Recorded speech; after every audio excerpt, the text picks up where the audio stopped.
Women initiating dates. Commenter hidden, thanks for sharing with all the details. I know that took an effort to write, and it's hard looking back at such a bad time when all you want to do is forget about it and move on. I'm finding myself in a similar situation. The girl was hitting on me very, very hard, yet I turned her down. But I admit I was very flattered. What bigger boost is there to the ego than a chick hitting on you hard? We've been playing lots of phone tag. I've noticed that infatuation has creeped up on me. Most guys on this forum are or were nice guys. Spot infatuation as soon as it begins. It is important to see infatuation before you mistake it as love. This is what makes puppies out of nice guys. I'm willing to walk away at the drop of the hat. I know she's not worth it, but I'll play along for now. Let the clock tick and see what happens. Women seem to be very patient, and letting the clock tick is one of the best things I've found so far. Commenter anti-dump is semi-right that a woman will not find it interesting if she initiates the date or meeting, but the woman wouldn't initiate it if she didn't want it. But that brings us to a contradiction. After all, wouldn't we find it boring to initiate a date or a meeting? Of course, this isn't true, so if men do not get bored with initiating a date or a meeting, then why would a woman? I think commenter anti-dump has missed something here. Women use sex to get relationships. Men use relationships to get sex. That's how the sexes are wired. The latter demands reproduction, the former demands nurturing. Both are essential to the continuance of the species. If you were to find out that the woman you were dating was a slut and easy, you would quickly stop dating her, unless you plan to use her, but that's a whole different story. Now let's say you are female. You find out that the guy you were dating is easy emotionally and becomes instantly infatuated with you, i.e., a nice guy. You would quickly stop dating him unless you plan to use him and milk him of his money. But that is also a whole different story. Just because a woman initiates the contact doesn't mean it's uninteresting to her. Hell, she wants it to happen, or else why go through the trouble? What is important to remember is that us guys would take that initialization of contact and turn it into infatuation. Whoa, she's asking me out. Man, I'm killer stuff. She must really like me. The reaction is that we guys become flattered and become very easy emotionally for them. The point is not that the initialization done by the woman that makes the man uninteresting, but the man surrendering emotionally to the woman that initiates it. Any thoughts on this? On marriage. Why some of the marriages fail. The problem is not marriage. It is the woman you marry. Be picky. Figure out yourself and what you want and go get it. Aim for similar life views. Many kids in college aren't doing this, and we know what happens to them. Often the woman gets married too young. All her girlfriends are going to parties, having fun, and she is stuck with the husband and duties. Oh, if she could only have fun. There is a feminine mindset, in both men and women, but most frequently in women, that marriage is a great achievement, as if they are the only ones doing it. A woman considers that her getting married means she is being successful. She is moving up that female aristocracy ladder. Now she gets to have a wedding and be princess for a day. The guy marries because he is tired, so tired. He cannot stand being single and cannot endure the trials of life. He jumps as if he was an armadillo in front of my car when I flatten it. Be a man. Be independent. Follow that passion of divinity within you to satisfy your ambition and idealism.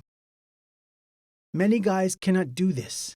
They think like women and so die never being men. The divorce rate was highest during World War II. Yes, that greatest generation. Society is not changing. We share more things with the past than we would dare admit. Who invented marriage? I have to disagree with Jake Steed on this one, first time for everything. Men created the institution of marriage. It is common to think of weddings and marriages as one and the same, but they are separate and have different origins. The wedding is merely a societal event, a celebration. It was to be more of a community event. Remember how closely knit communities were back then, and how the community was all. To say that weddings were invented by women, I would agree, but marriage? No. Women are entirely sexual creatures. Turning from this present widening gyre, the falcon can no longer hear the falconer. The feminists have sought revolution, but women cannot create revolution, only chaos. Thus, anarchy has been unleashed unto the world. The unfaithfulness of women is nothing new. Simply read the introduction to Arabian Nights. The Sultan, realizing the unfaithfulness of all women, decides to sleep with one per night and kill her the next day. The savior of women comes and tells stories to the Sultan. He doesn't kill her because he wants to know how the story ends. Thus women survive through the stories.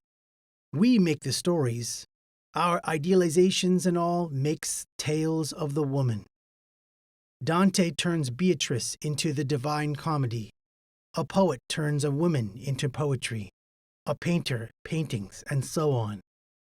But the point is that women, being entirely sexual, are locked within a prism of society.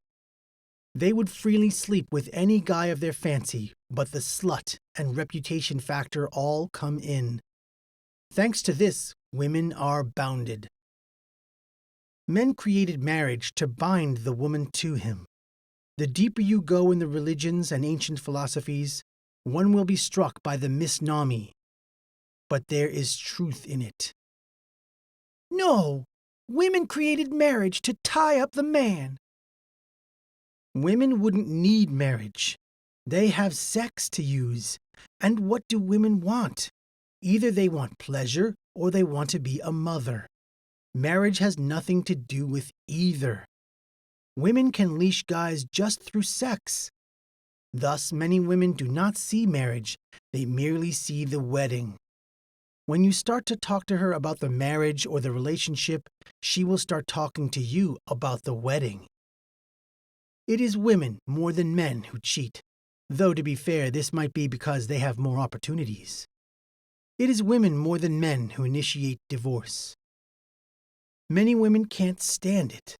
Monogamy is more against their instinct than ours.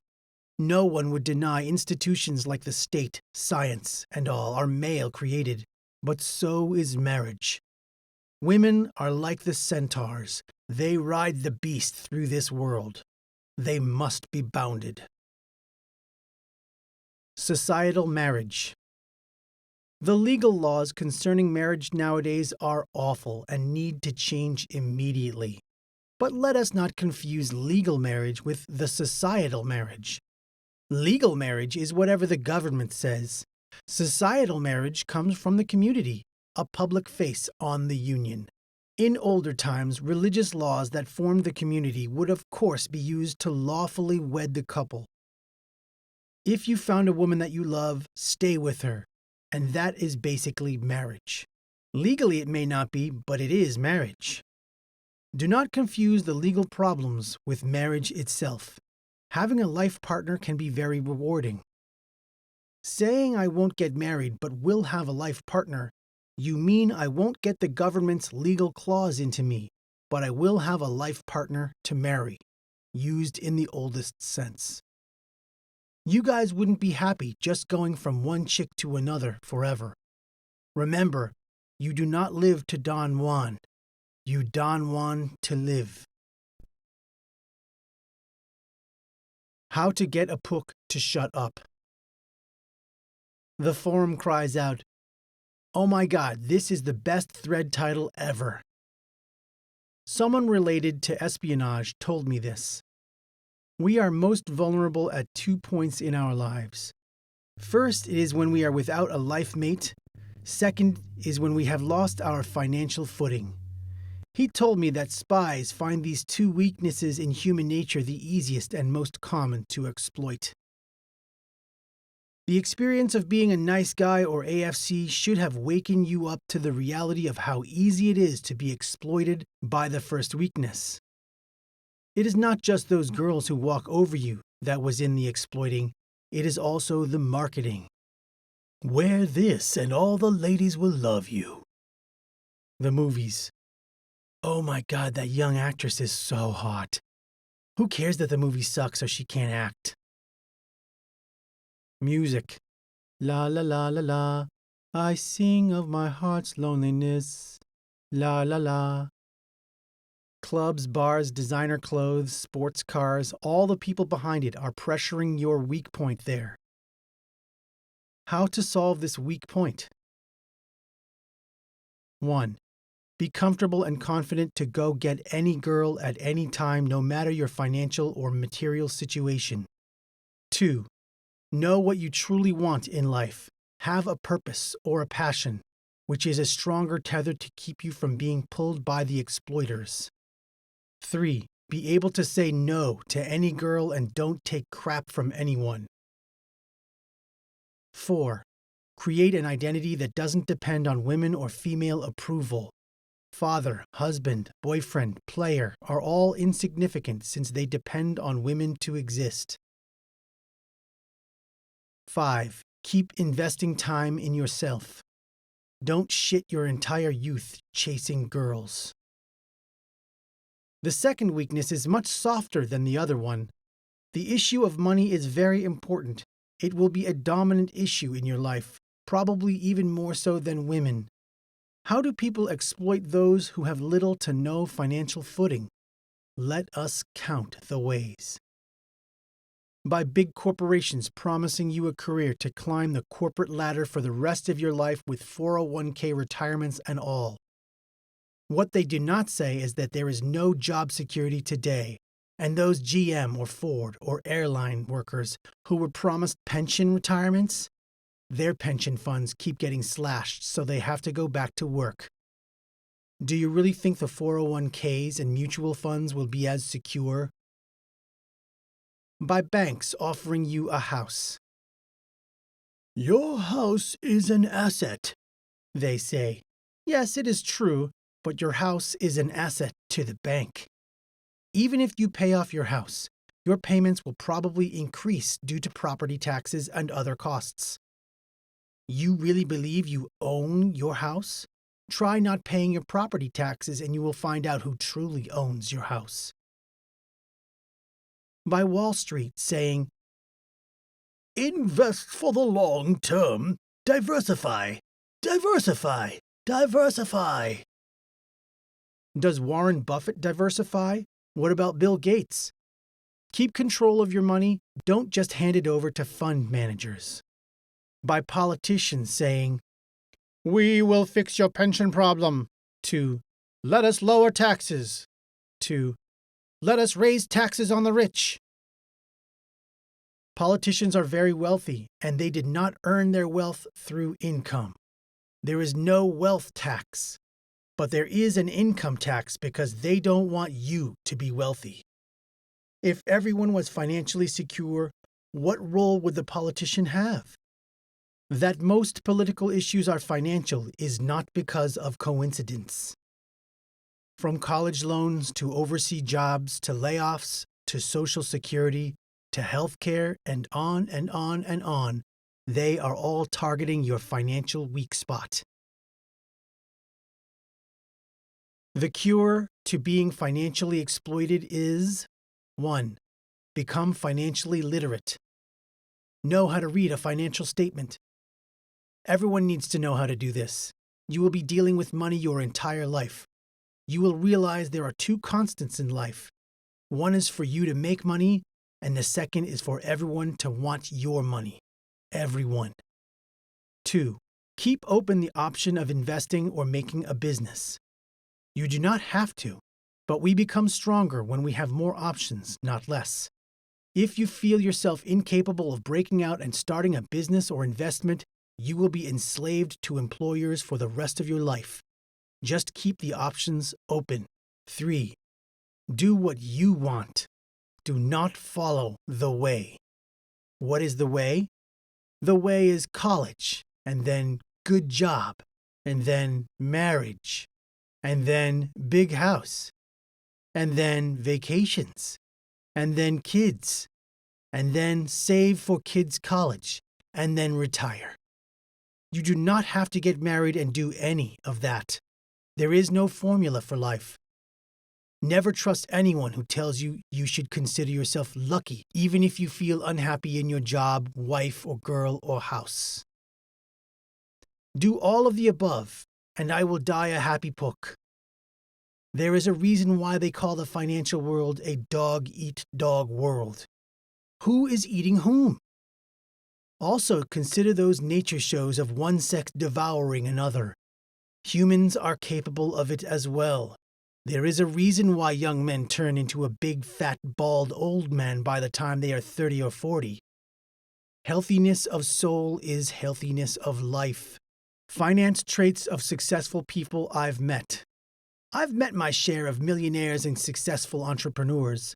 Is there something unique about their characters? Here's what I've observed. Every successful person I've met contains these 2 qualities.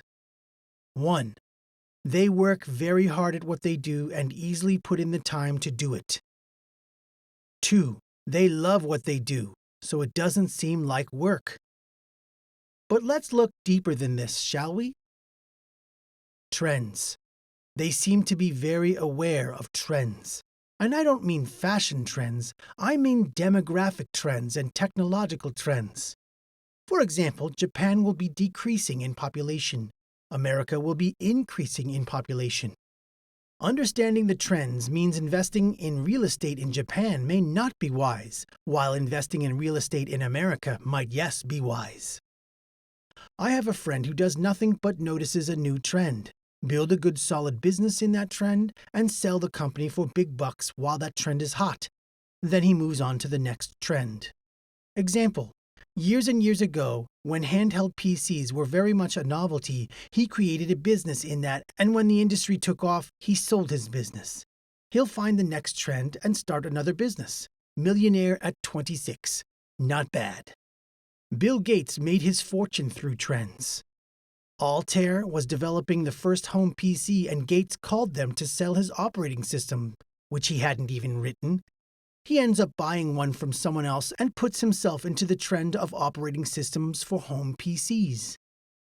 What's also important about trends is realizing the bad trends. If you make a business in a bad trend, you can do everything right and have the market shrink to oblivion. I mean, you don't go selling horse and buggies when cars are coming from the assembly line. Communication. Money seems to be attracted to the communicators. I've never met any successful person who didn't have excellent communication skills, and I don't necessarily mean sales skills. What I think is at the heart of this skill is not how they say things or how energetic they are.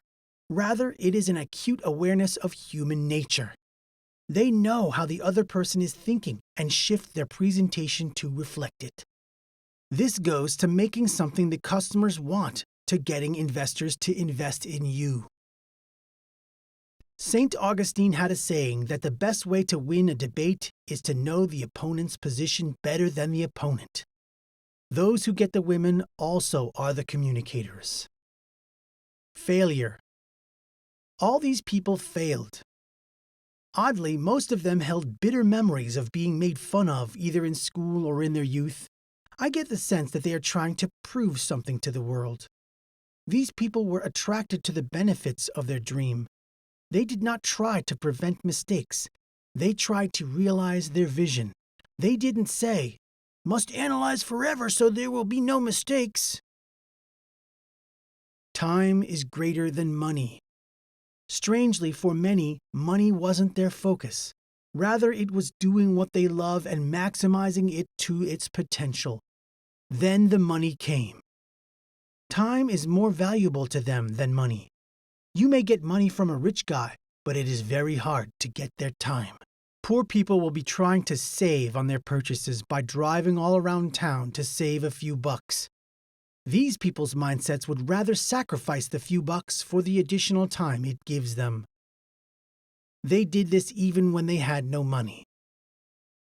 Share your observations of any successful person you've met.